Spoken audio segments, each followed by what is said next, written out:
Hey, Dave and Mackie.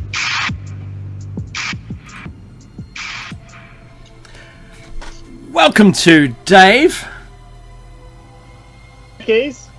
and Mackie's Shiny Side Out on WZZR, coming to you from Australia for Revolution Radio. On freedomslips.com, it's home to fresh, unfiltered ideas and conversations in the chat room. And it's also a place to get your merch. This is show number 484, part 1 of 484, the first hour. 80 and 400. Exactly is. And it's, that one works, doesn't it? 480 and 400.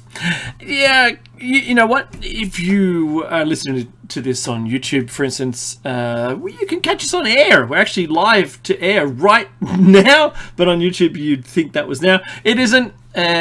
You should go to freedomslips.com and check out the show schedule. You can catch us. You can catch other host shows there.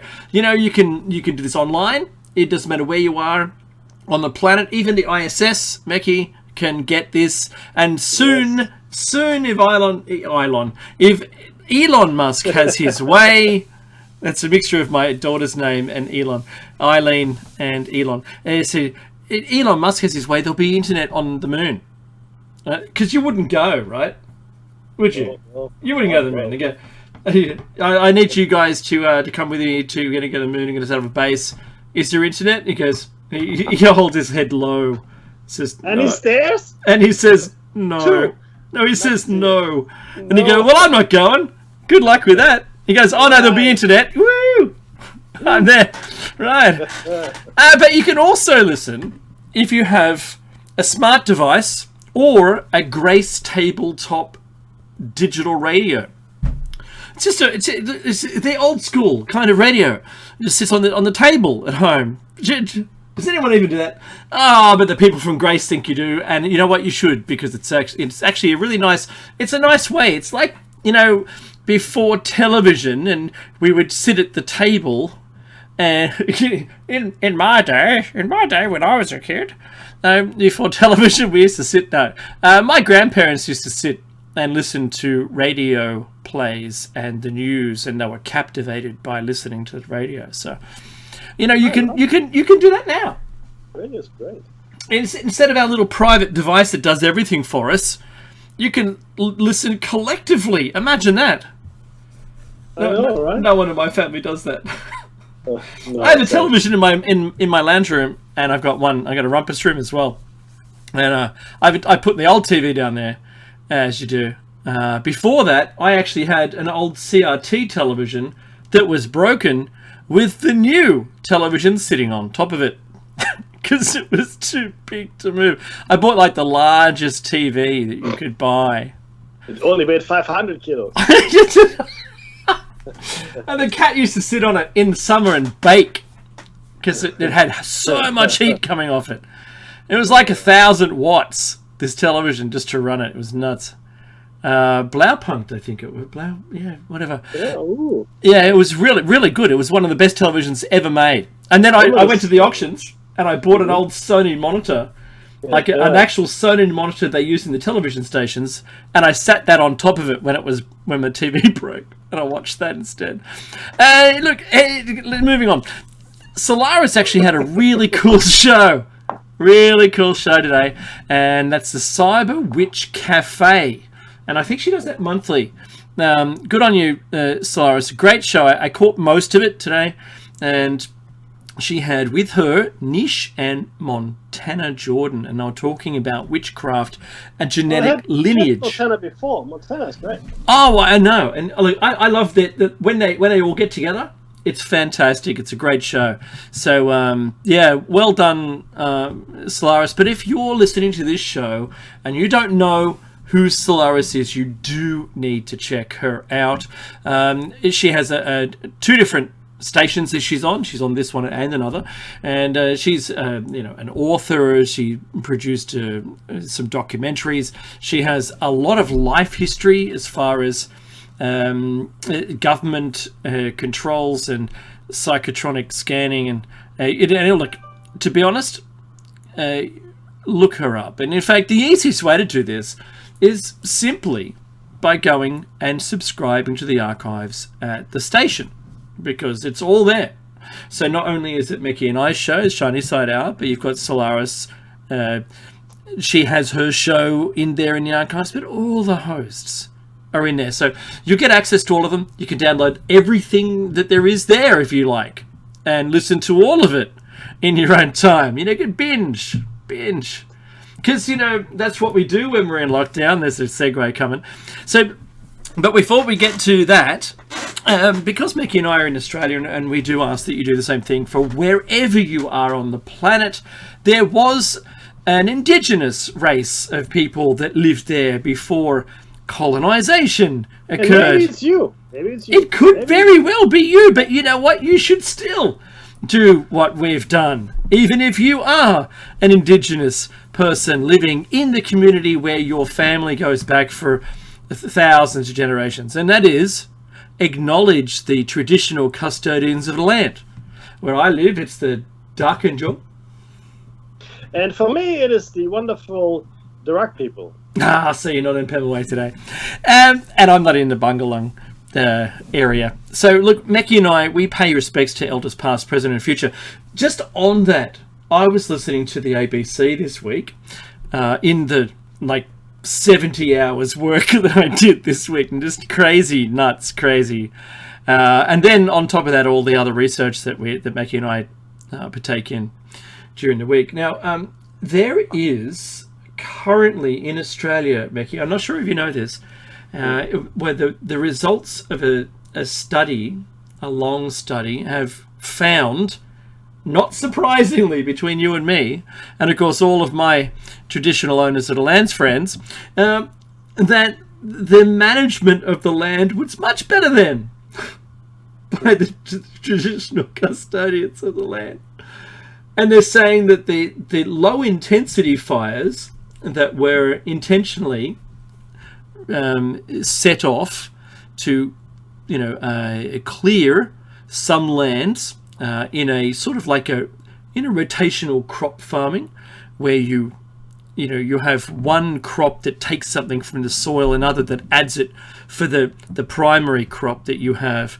That kind of farming we found in the Western cultures to be beneficial.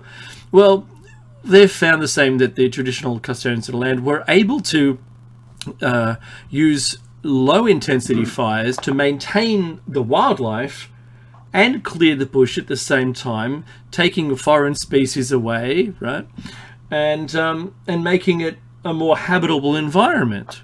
Yep. They didn't cut down these massive trees, because when colonization occurred, we found trees that were nearly 100 meters tall. Yep. Like the red forest in California, right? The giant trees. So we had redwoods. Yeah, we had very similar styled and sized trees, but they all got logged when colonization happened. So anyway, how was your week, Mackie? He says uncomfortably. No, it was okay. Having said that, insanity has once again taken over Sydney here in Australia. We had a lockdown which was announced yesterday. Last night, yeah, that's right. Starting at 6 p.m. Mm-hmm. Lockdown meaning everybody for 2 weeks needs to stay at home, and nobody can go outside of their local government area unless it's compassionate, etc., etc. Which means essentially, you should be at home. You can't have anyone over, or you can't gather in groups outside, etc., etc. So that's mandatory masks, limited goods from the supermarkets, etc., etc. Well, not the first day. Let's put it that way.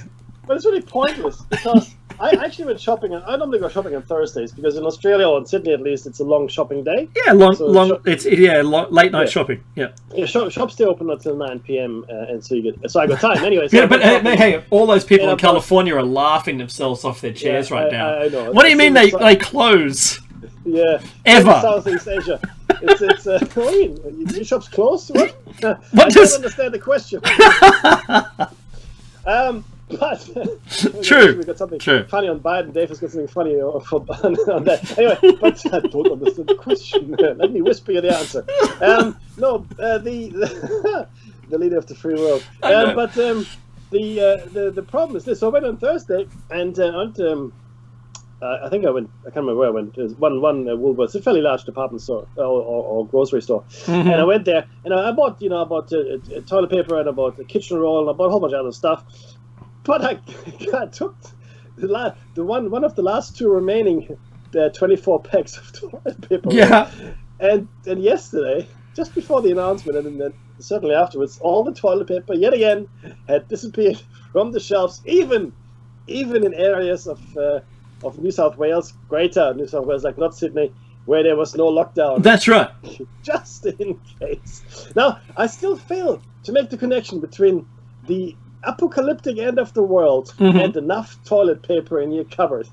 If someone can explain it to me, you know what? The world might go to hell in a handbasket, but you will have a clean bum. Your bum will be sparkling. Well, maybe they're really into decoupage, Mickey. Right? Because there was a guy up in the entrance. At the entrance, it's not very far from me. It's a beautiful large lake system which has direct ocean, or what do you call it, tidal access. So the water rushes in and then it leaves again, and it's quite a beautiful spot. However, he bought 3 shopping carts full at a time. Not every one of those 3 events was a separate event by about an hour or something. He would return home and then come back and buy all of it. He in fact bought all of the toilet paper, some 100 rolls at a time or more, 200 rolls. I don't know. It was when I looked at his shopping cart, I couldn't believe it. And no one said anything. No one stopped him. He actually bought out the whole store. What? For what purpose? Don't know. He's probably now good. If he lived on his own, he'd be good for years. Years. And I wanted to overpronounce that because it's beyond me. There's so many people, Mickey, just like you, that are totally flabbergasted at just what is inside their head at the time. They asked me last night, Mickey. We were on a car cruise for a charity cruise that I co-set up, and it was a successful one for children and teenagers' mental health. So all the proceeds went to charity. Right, it was great. We had gifts donated by outlets, but I'll tell you what was funny. The amount of people outside of the Sydney region, like you said, that has emptied all of the things out of the store like the stores were never going to open ever again. Like it was the apocalypse coming, right? But they asked me, they said, so Dave, I know you got a radio show, what do you think? And I said, do you want to know what I think? And I said, well, no, we're asking. And no, I said, are you prepared for the answer? And I said, I don't know. We'll give you, we'll tell you in a minute after you tell us. And I said, I think people have innate ability to know that they have to do something, but they don't know what it is they actually have to do. I see. That's actually not a bad observation. It's a good insight into human psychology. Yeah. You're right. Well, so the question is this, right? If you knew the world was going to end tomorrow, what would you do? It's a fair question. And Martin Luther, according to legend, was asked the same question. This is about 500 odd years ago. And Martin Luther is, of course, the reformist that helped set up the Protestant movement within the Catholic Church, etc., etc. Anyway, what he said was, I would plant an apple tree. Not I would go and buy 50 bags of toilet paper. But Dave makes a good point, and I want to say that the inactivity in the face of crisis is something that human beings aren't very good at. So that's not a bad thing. So we should do something. Flight, you know, or Yeah, fight. fight or flight. That's right. Yeah, so it's that very basic, deep-seated response that's ingrained into our DNA. There's already someone injured in a tassel over toilet paper. See, the thing is this, Which I never thought would be a sentence. a lot of people, I know, right? no, not really. But hey, this is 2021. Oh, look, everything's possible. Anything is possible. But the interesting thing is this, that people are probably rational enough to understand that they can't buy too much fresh food, like, you know, vegetables and fruit, because it would rot. So they don't do that. And then they, I see where you're going. Yeah. But then they go, okay, well, you know, what else? What can I do that will fulfill an immediate need if I'm locked in, right? I might not have enough storage space necessarily for all the canned food, but let's say I do. So I'll buy a lot of canned food as well. That was the second wave. Yep. Toilet paper first, canned food second. Because with toilet paper, it's an immediate, understandable need. It doesn't rot. It'll be there, you know, when paleontologists or archaeologists, Meckie, come and sift through the rubble. Wow, the guy's apartment was entirely filled with toilet paper, except for a small walkway. He was a survivalist. No, he died of starvation. But it's really that was a really great insight your friend had there. It's the inactivity that would kill people. It was me that I mentioned it, Meckie. I was the respondent to the question. Why are they doing it?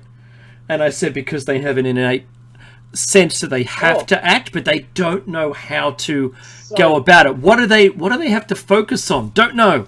Everyone is taking the toilet paper for some reason.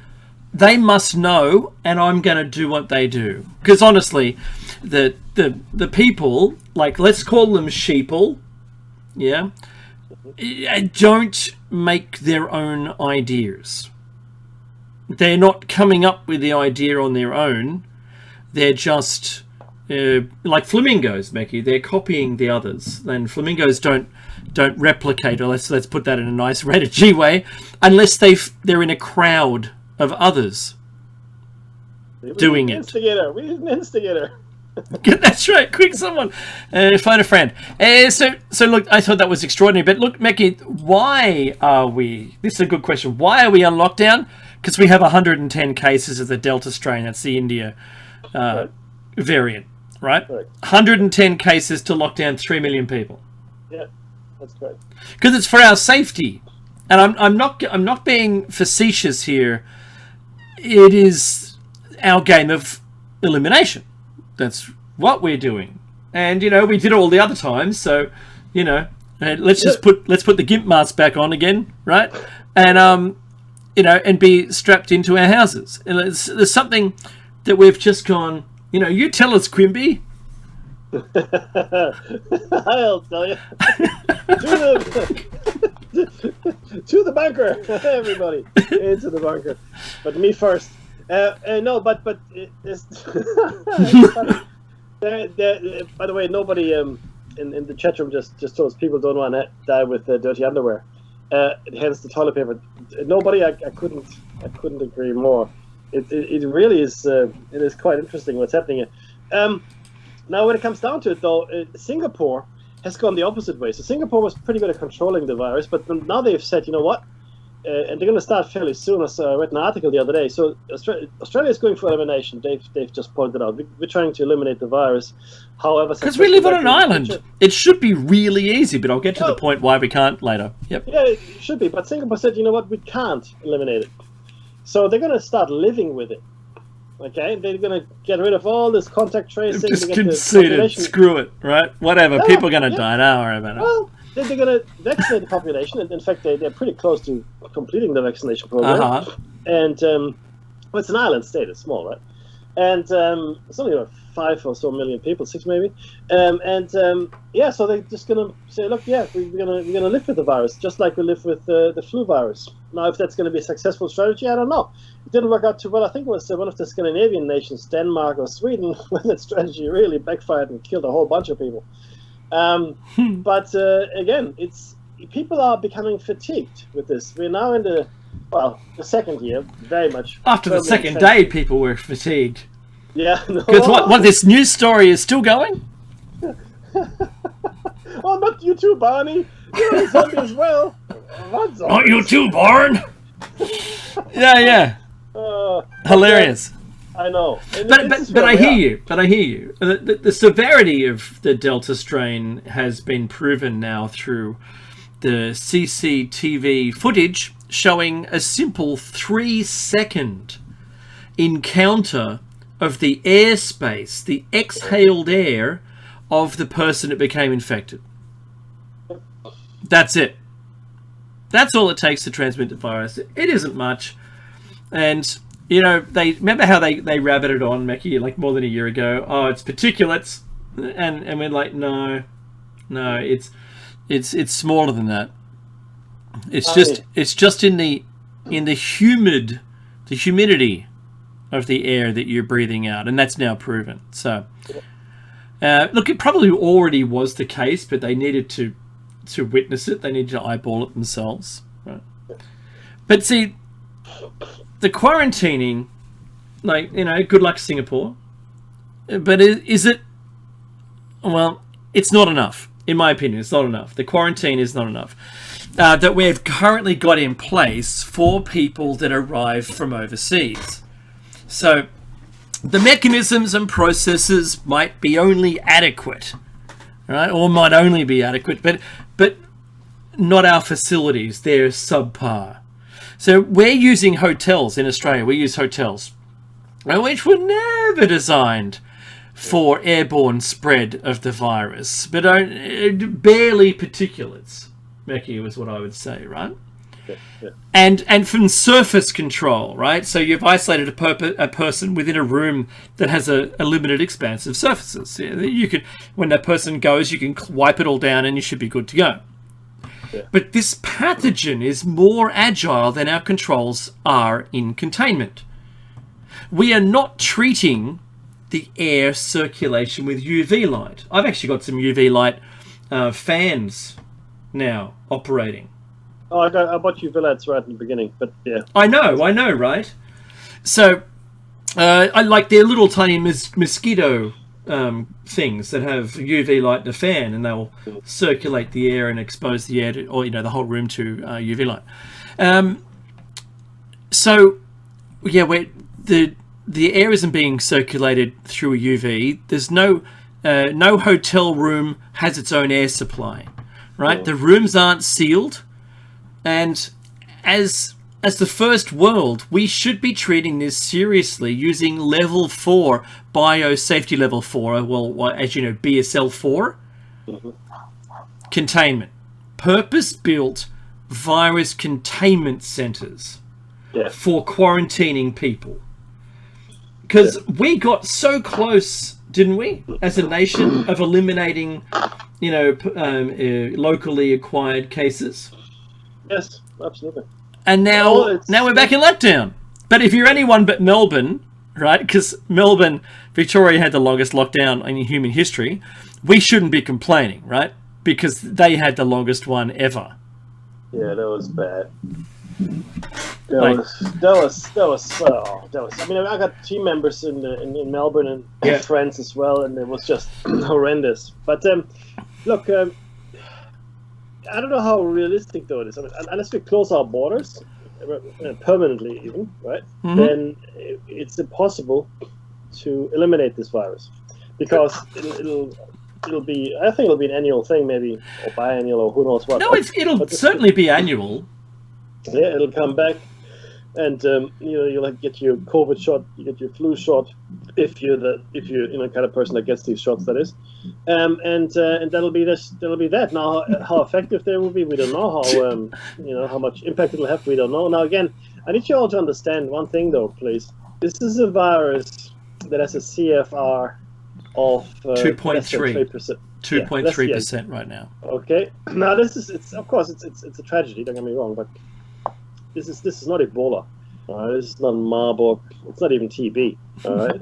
It is a flu-like disease, which is pretty horrendous in and of itself. But and then but the problem is, I think that the survivors of this COVID then suffer from fairly significant side effects once they have recovered.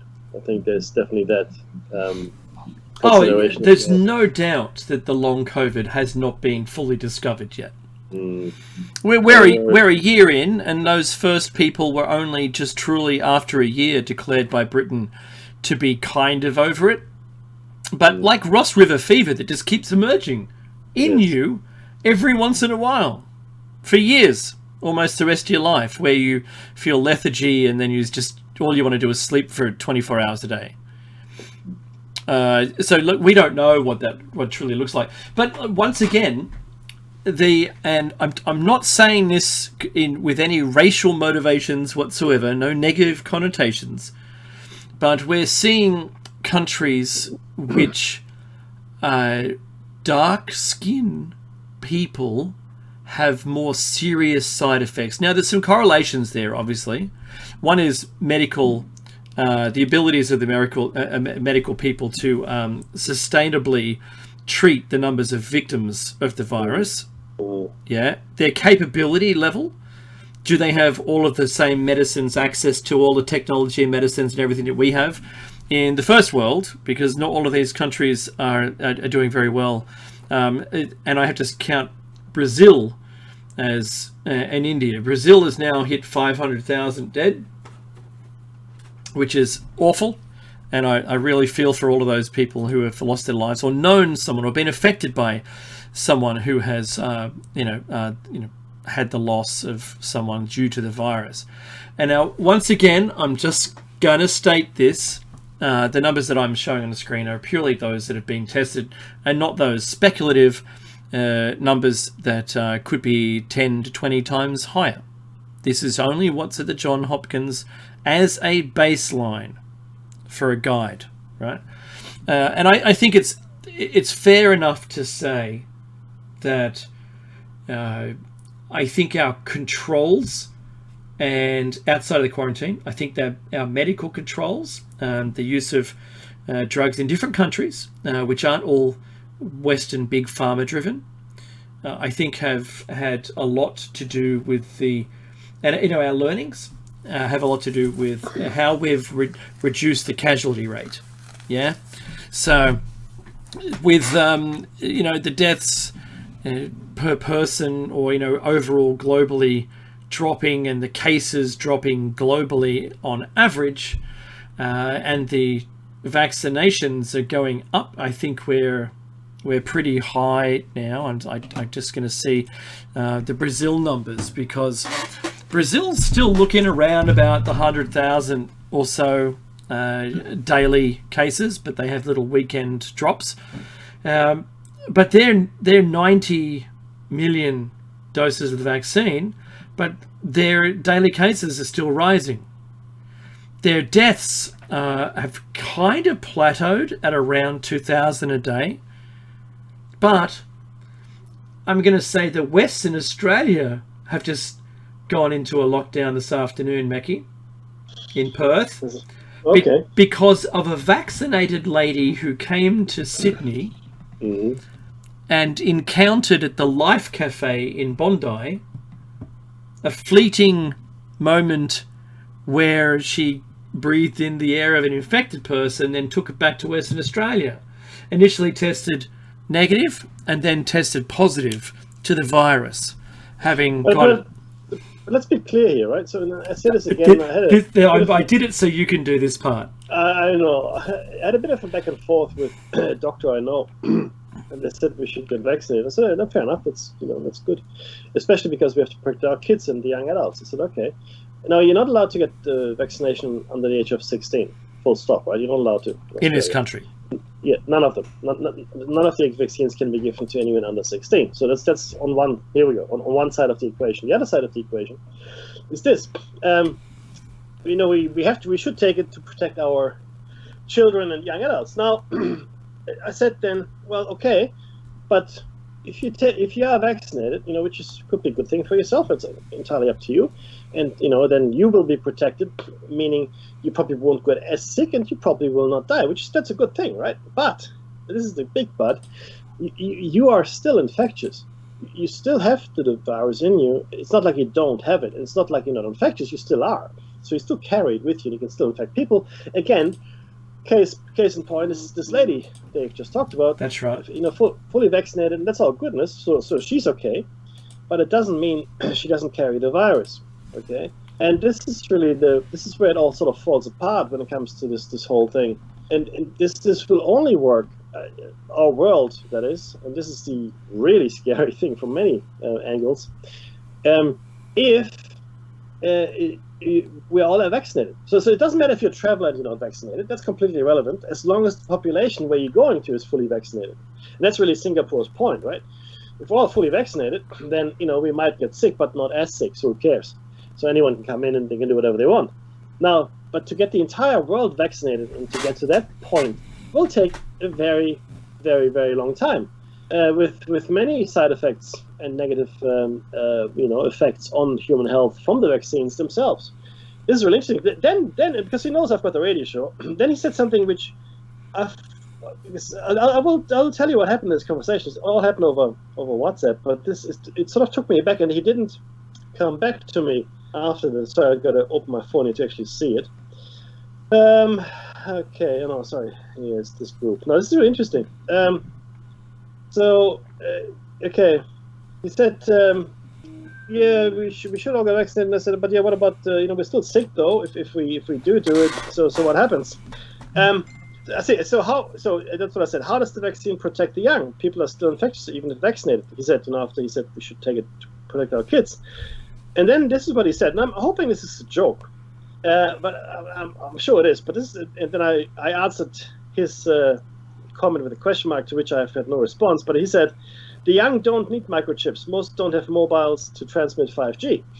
So, my goodness, was he doing that because he thought you're a conspiracy theorist, and that's what it is?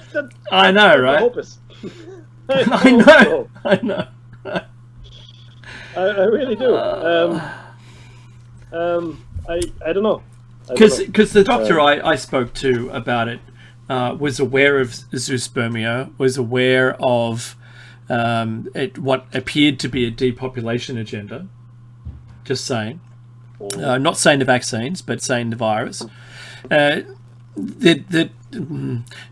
we could very well have been able to have much better quarantining facilities and honestly kept ourselves open and honestly filtered those into the public and left those infected or what have you, either in isolation to get better or, they don't arrive. We could have done all of those things, but because the glacial action speed of the government is so slow that they can't even respond even a year after this thing has, surfaced, 18 months after it surfaced, still incapable of dealing with it to any significant amount of effort because, their sponsors, for a better word, are crying poor. Oh, we need the planes to keep flying because we're we're the Emperor from Star Wars. I'm so weak. That's what it seems like to me. Right now in all of this muddle, they're saying that they want to build a coal mine near the Great Barrier Reef, and then this week there was a paper that came out saying the Great Barrier Reef is now on the endangered list, and they're going, but no, that can't happen because that'll prevent the mine. And they say, but we're gonna fight this in the international court to prove that it's good, unrelated to the mine. And then I found the mine story and went, there we go. That's the other reason they fight it, is so their sponsor can get their mine in place. Just saying. Right? I know, right? So look, that just I wanted to label the government's inability to deal with anything, and I think Elon Musk, when he was talking about, because that's how I've likened it, is to having AI, the genie, get out of the bottle, right? You don't want that out of the bottle. He made the reference because that could be really bad for humanity, because the government wouldn't be able to legislate quick enough to save anyone's lives. The next thing, we're all gag-balled in the AI basement, yeah, and AI's run amok, and we wouldn't have been able to deal with it. Yeah.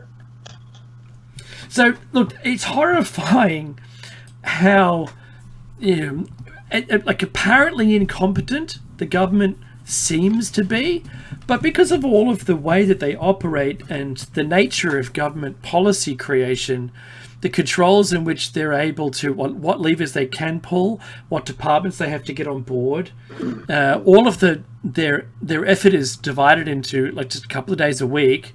It's like almost like a part-time job. I'm kind of, that's going to weigh into the next discussion.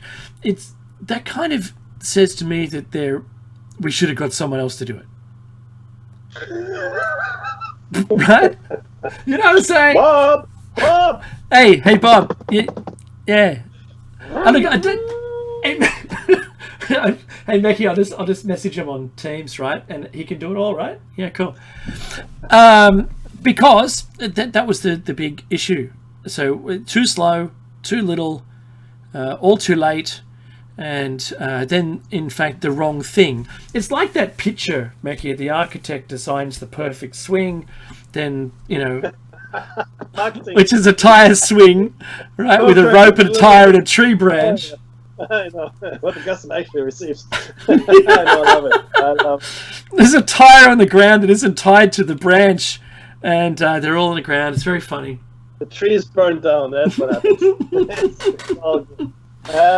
But this. But they put a military person in charge of the vaccine rollout now here in Australia. It's like a 2-star or 3-star general. Mm-hmm. They've put in front of it. Hang on, War Games. No silicone diode. It's going to tell me what to do. You remember that? I do. That's hilarious. That was Matthew Broderick's first movie. Yeah, it was. It was. Oh. No, but I loved that movie. The War Games, I thought it was a fabulous movie. Because I wanted to be that kid. Would you like to play a game? Yeah, no. Yes, let's play. What's happening? We're launching, sir. Who is launching? No, but look, it's interesting though.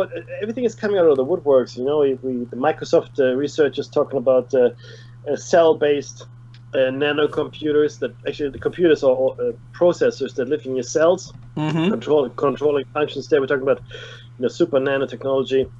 And look, with anything, right? There's a lot of good to be had from all of these inventions and ideas and thoughts and so forth. But in the hands of humans, I'm not so confident. Because the thing is this, electricity.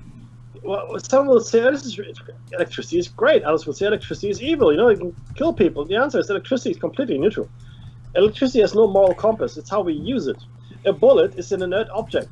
Once you put it in the gun, it's still an inert object. So there's a bullet in a gun, hasn't done anything. Nothing. The bullet in the gun didn't kill the person. The person pulling the trigger killed the person. Or the machine, for that matter, when we come to it. But all of these things, it doesn't matter what we invent. It doesn't matter how clever we think we are, right? The application in reality, in real life, is what determines the ethical and moral, outcome of what we're putting out there in the world. Nuclear power, arguably a very powerful thing, and also for solar space travel and such. Not terrible if you drop it on the city. Again, up to us, right? What we do there, and our ancestors had massive power sources, and we know. Well, my opinion is that the Rama and the Atlantean Empire were at war in the long, dim past, 10, 15,000 years ago, maybe longer. And maybe there were natural disasters that played a role as well, but those folk had enormous power and know-how and resources. Look at what they built. Look at the reason I'm saying is because we are approaching that level of power again, having that kind of capability. They are no longer here, that we know anyway, right? That civilization was wiped out, or civilizations for that matter. They had all that power and all that know-how and all the wherewithal to do wonderful things, etc., including space flight. It didn't help them. They're still gone, right? They're gone. And here we are, stockpiling toilet paper in the face of the apocalypse. Dave. That's who we are. Okay, Let the record show that Dave made the sound of a person incapable of dealing with themselves. All right. Hey, Meki, I want to... This week, for 6 months, it has been the week, the date of UFO disclosure from the US military. And, wow.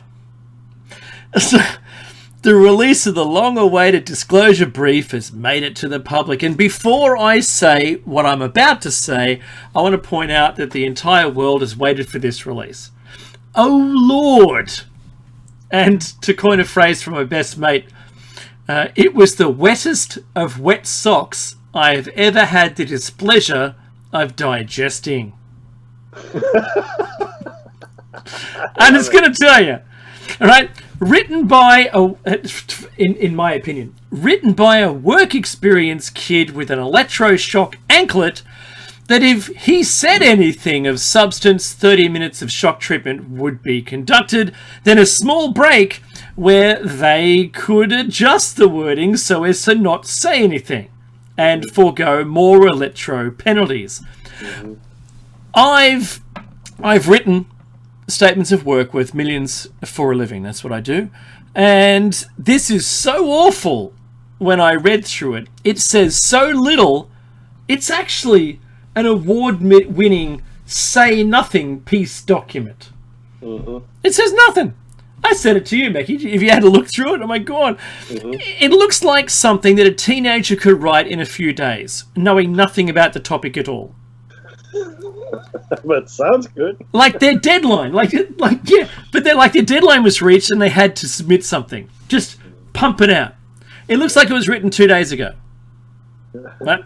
But having said that, I need to say that with a keen eye, one phrase did stand out, and it stood out to me and said more than they've ever said ever. Even though you've got to really dig deep to get to this. And it's still not a revelation at all, because we already knew it. But, and I mean, it says zip about it. But, out of the 5 groups that they mention, that UAPs fall under, from, and I'll read them out, airborne clutter is one, natural atmospheric phenomena, that's number 2. Number 3 is USG, or industry development programs, like something you might find from BAE, or Northrop Grumman or something like that, right? Foreign adversary systems, so something that you could identify that was kind of technological, but it wasn't us, it might have been them. But the one that I liked more was the other. So it is the other group sentence, the sentence that I read that meant something to me was the UAP TF, the UAP Task Force, intends to focus additional analysis on the small number of cases where a UAP appeared to display unusual flight characteristics or signature management. That's it. Yeah. So, I was going to say that's shite. Saying that they can't explain some cases at all, it looks to me, and this is what my mate and I were talking about this afternoon, the cry out for more research funding that will only allow them a closer examination, not even an output, is what this whole paper reads like. We would tell you, right? That, we don't have the right sensors, we don't have the right processes in place. Processes? Have you seen the footage? Yeah, but footage is one thing, Yeah, that's right. End of argument. What? Oh, right. Oh, foolish me. But Dave makes a really good point here, right? Anything concrete. If we expected something concrete, I hope you didn't, because we were never going to get it. We just a concrete statement around something. No, that was highly unlikely. But it's not necessary, Dave. It really isn't necessary anymore. Yeah. you know, and to be serious, the Europeans as well as well, not the Soviet Union, but the Russian Federation has been conducting serious research for a long time, and they've released some of their case files as well. Yeah. The Chinese have been looking at it a lot. If you talk to the Indians, they go, "Yeah, what UFOs? No, we know what they are. You stupid Westerners." You know, but Mexico military has done the same thing. They've released it. Russia's released it. Yeah. Even England has suggested that there is stuff in the sky we don't know what it is, and they've released all of their research material. We're gonna have a show cycle on What this. was this? Sorry. Yeah, exactly. What was it? Yeah. Well, that's the thing, right? But look, we will have a show cycle on this after this because it's important to come to terms with it. It's like licking the back of a stamp. Yeah, but there are a lot of questions around this, right? And this is really where it all falls apart for me, unless certain conditions, that exist. But you have to understand one thing, and this is probably the most important thing to understand in the context of the unidentified flying object phenomenon, or even the existence of extraterrestrial life, right? And that is, we are way behind the 8 ball, way behind. Now, what do I mean by that? Our tech is so low tech that people coming to our planet wouldn't even recognize the tech if it, spat them in the face. Like, oh, you got internal combustion engines. Oh, hang on, you've got, these are ballistic projector. You've got guns that fire ballistic projector. Oh, hang on, you've got an explosion happening inside your machine that will propel forward a force, because that's how our machines work. You get little tiny explosions. It's like they really like explosives. Yeah, they look at us. You're pyromaniacs, all of you. Our technology is, look, and to be very, very blunt. It's like, don't they know all you need is a small electric field and you've got anti-gravity? Yeah, right? Come on, guys. What's happening is 0 point. And what about the quantum foam? No. Our nuclear Don't they know they already exist in another universe? Yeah, exactly. Right. What happened? How come you're not multi? How come you're not multi-phasing? Our nuclear reactors, I said this before and I'll say it again. So the steam engine was invented about 350 or so years ago, 400 years ago. 350 really, but thereabouts, right? And we gave it up, didn't we? We gave up that technology, surely? Yeah, completely. Yeah. Except... We're using something completely different now. No, it's the same. Our nuclear power is... The steam engine. Okay, it is. We have these nuclear rods, right? And when they reach critical mass, that's what we do. We enrich them until they reach critical mass. Critical mass means they get really hot. We start a chain reaction within the fissionable material, which makes it really, really hot. We're just boiling water. And that uranium rod is then dunked into water. Why? Because it superheats that water to drive a water turbine. A nuclear power plant is a gigantic steam engine. In case you didn't know. It's just been powered instead of by burning wood or coal. It's just hot metal that self-sustains unless you let it go.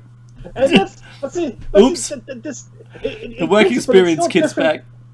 Yeah, but it's no different from a coal-fired plant or anything like that. It's the same. It's just a different fuel source. Chernobyl. We have not moved away from the steam engine in 300 years. I know, right? What? We've just changed the fuel. That's all we've done. That's insane. That they look at us, go, okay, you get a steam engine. That's pretty good. and the way we communicate. I said this last week, and I say it again when we do the show cycle. Radio is limited by the speed of light. If you have a galactic civilization, or even if your empire spans only 3 or 4 solar systems, for argument's sake, right? You've got light years of you couldn't ever communicate with them. That's too far away. Yeah, that's right. Never. So even radio signals traveling at the speed of light would take 3, 4, 5, 10, 20 years to get. Even if you use Morse code and a laser, it's still going to be the same length of time. Ridiculous. Speed of light, right? So quantum entanglement, Mickey. That's what you use. That's the communication you use because it's instantaneous information transfer. Yeah, I designed it. Okay. And that's what you do. But I didn't make it. I designed it. No, not here. But it makes no sense at all to think that what we send out into the ether, I had to bring it in there, it would ever be heard by anyone, captured by anyone, unless they're as primitive as us. At which point it becomes completely irrelevant because they'll never make their way to us. Right? You can have completely isolated conversations from everyone. There's no monitoring on condom entangled particles. Right? That's true. That's true, right? Yeah. So to be clear, we are barking up the wrong proverbial tree here by doing the things that we do. But that's just my opinion on this whole investigation thing. But we'll get into the detail of it in the next show cycle. I just want the last thing, because I only got a few minutes. I've got to say that I was watching some Biden clips from his recent speeches. He was at a few events and talking about a lot of funding being released for those specific people, the audience at the event.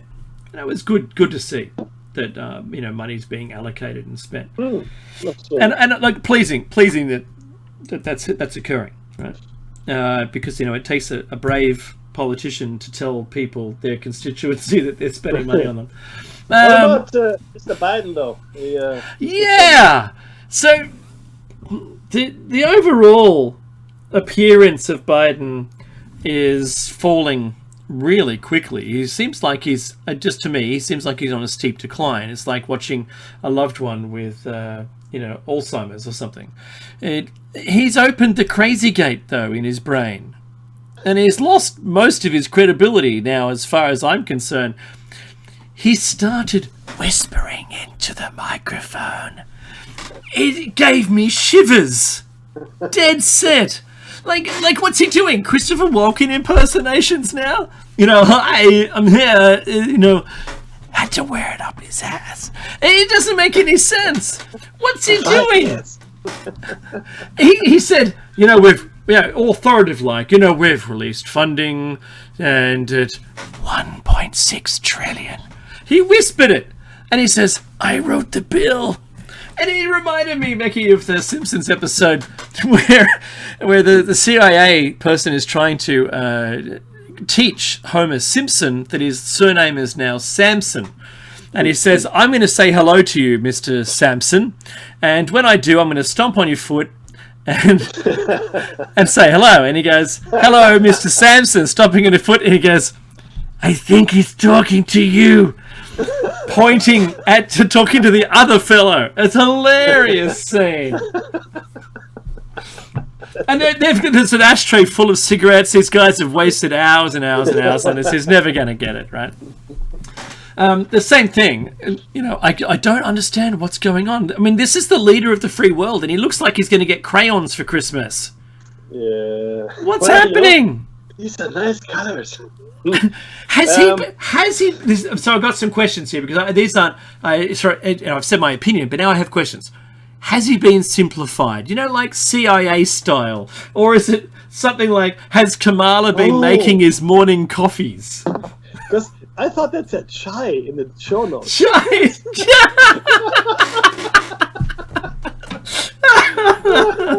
Because in the show notes it says chai, not CIA. It's all good. That's funny. Kamala would like. I'm sure everyone else would like Kamala to be the president, especially Kamala. However, she's got the worst rating of anybody that's ever been prime minister, leader of the free world for ever. So when she was asked about the southern border. Have you been to the southern border? Yes. We've been to the southern border. We've all been to the southern border. He goes, but if you... It's a border in our country that we know. Let me know. So they tried to send her and Trump was trying to beat her there. It was very funny. I didn't know what's going on anymore. Hey, this is the end of the hour. First hour, part one. Don't go away, as Mecky said. We'll be back shortly after the break. This is Dave and Mecky's Shiny Side Out.